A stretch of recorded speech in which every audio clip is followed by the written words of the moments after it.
friends, welcome back to my channel. I hope that you're having a great day today. Today's video is going to be a short and sweet wrap-up reading log for the month of February 2025. So let's just jump into it.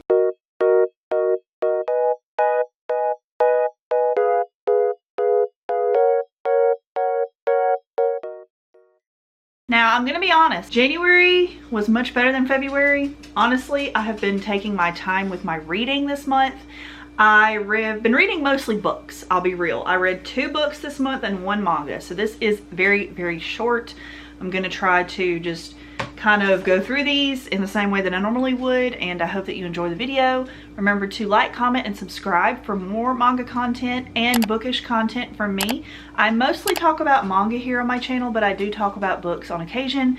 Today, for example, I have more books than manga, so I hope you enjoy. So the manga that I read in February was Plus Size Elf.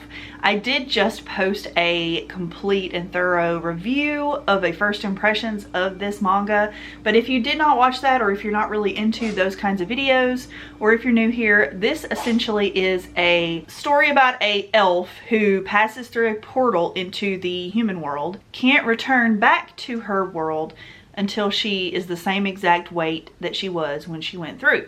Well, the problem is that she really, really loves fast food, and specifically French fries. She's got a mouthful of French fries here and some in her hand, if you can't see over here. So she wants to go back home. She wants to be able to go back and forth and enjoy her French fries and whatever else she needs to do, and then go back home to her magical plane of existence. And so she finds this guy who works at a fitness medical facility. It's some type of practitioner in Japan that helps you reach your specific fitness goals and health goals. And so he just gives her a nice massage, helps her get through it, to remove some like extra little weight and acids and stuff, and then he tells her what exercises to do to help her get to her goals. So it's really funny. It's a comedy. It's ecchi, so there is some like top nudity of women in this. I don't know if it's going to turn into a romance or anything, but there's a lot of monster women in this. So if you're into that kind of thing, you like plus size girls. She's not fat, she's just plus size, and I don't even think fat's a bad thing. I just think that it's really fun to see all the different body types in this, and it's funny. It was a fun time, so I did recommend it in that video, and I hope that you guys will check it out if you're interested in something like that. Now I'm going to get on to the 2 books that I did read in this past month. The first book that I read, I did talk about this one in my recent reading vlog, if you want to go check that one out. I had a really good time reading this, but also like just a messed up, slightly depressing time reading this.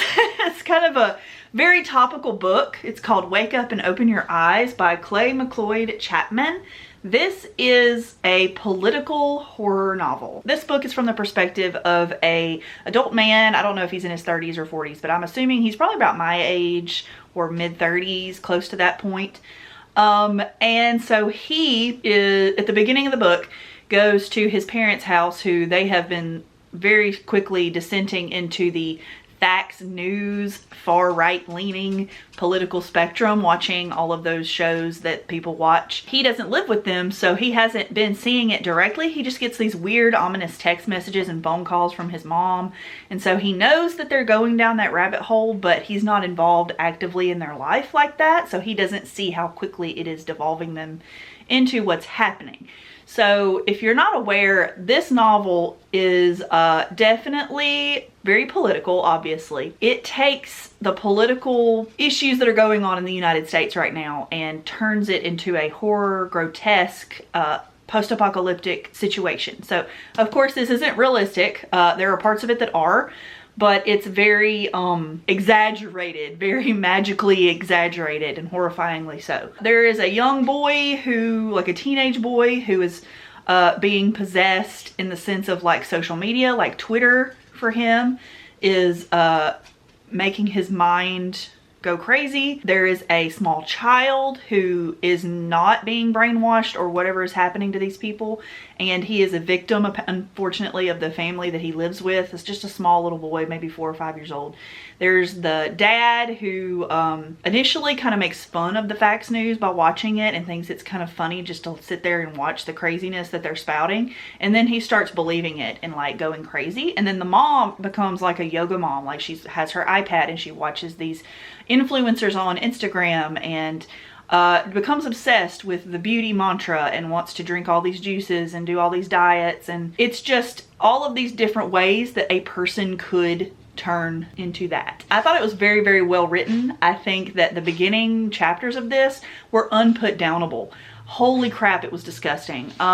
This has a lot of triggers in it, so just be aware of that if you are someone who is sensitive to incest, if you're someone who's sensitive to murder, gore, just grossness. It was gross, but it wasn't like disturbing to me in the way of like I had to put it down.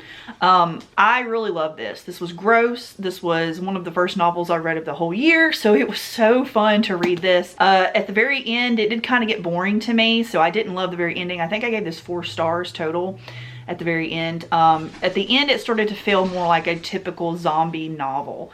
But up to that point, I really enjoyed it. So I do recommend this if you are interested in something like this. I don't know if right-leaning people will enjoy this because honestly, it is critiquing them to a T. And there are some critiques of the left, or if you want to say Democrats or whatever politically. It does have a little bit of that, but this is majorly written to criticize the right of political in the US spectrum. So just be aware of that going in. I really enjoyed it though. And the last thing that I read in the month of February, my local indie bookstore, I got that last book from them too. I love supporting them. They are wonderful. They give great recommendations. Their booksellers have their own shelves and they have book recommendations next to them. And so I usually shop from the same 1 or 2 people in there.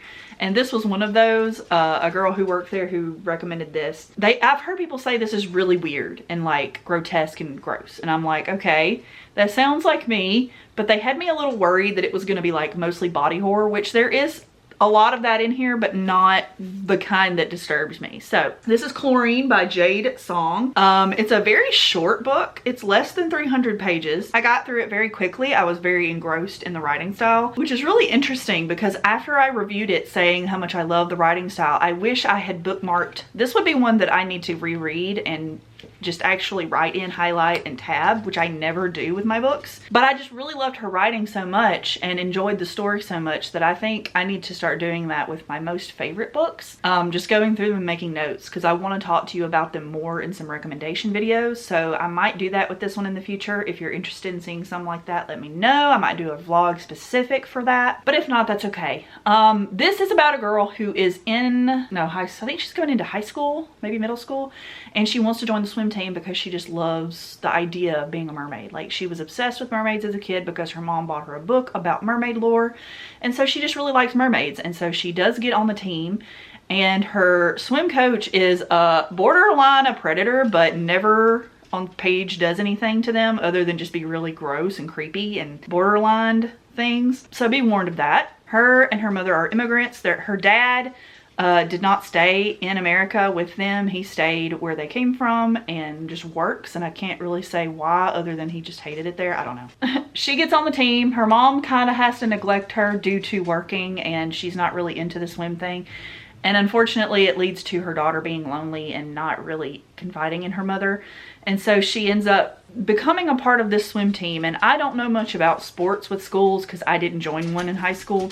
But it's very toxic. The swim team that she's in, I don't know if they're all like that in real life, but they like have eating disorders. They have like weird routines that they do. Some are just harmless and weird to me, but they're harmless. Some of them are borderline like a problem, like a serious problem that they do. And so she becomes obsessed with being the best swimmer, and she does get really, really good, and that's fine and all, but then she becomes obsessed with wanting to actually become a mermaid, like physically embody a mermaid and get into the water and live there.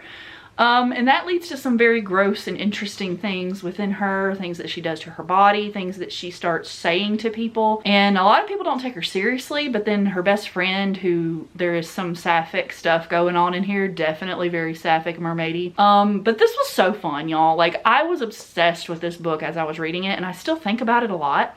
The ending wasn't super mega satisfying, but it was still good, and I enjoy a not fully wrapped up ending with my book, so it was right up my alley. I do recommend this. I think I gave it 4 or 5 stars. It was just a good time. I will definitely check out other books by this writer. I think this is her debut, so that's really interesting. Can't wait to see what else they come out with, but I do recommend this one if you like weird, gross, sapphic stuff.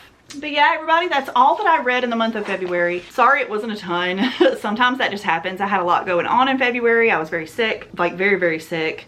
But it was still a really great reading month. I got a lot done in my book reading. I have tons of videos planned for y'all, so I hope that you're excited to see them. Remember to like, comment, and subscribe to this video if you are interested in more of my content. And I hope you guys have a fantastic day, and I'll see you in the next video. Bye, guys.